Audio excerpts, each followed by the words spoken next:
biasa sudah banyak itu kan kelihatan tuh selain masjid Baitur Rahman, ada masjid itu sudah bisa Baitur Rahman, semuanya udah hancur, tinggal dia satu-satunya hilang.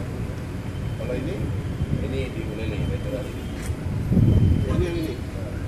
Sama ini dia. Kalau ini ceritanya gimana? Ceritanya masih dibangun masa kerajaan Aceh Puro, ketika setelah dibakar kayak yang depannya ya Pak? Yang kalau ditempel rusak, itu uang nggak jelas kan? Jadi belakang itu suara masyarakat.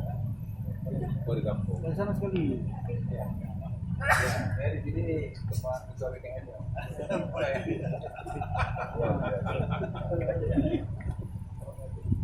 Jadi bangunan intinya yang dibangun dari dulu ya.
Habis baterai itu ya.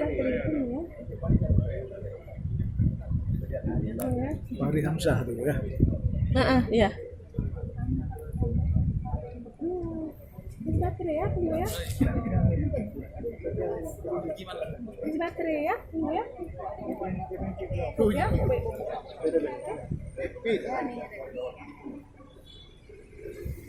Ya.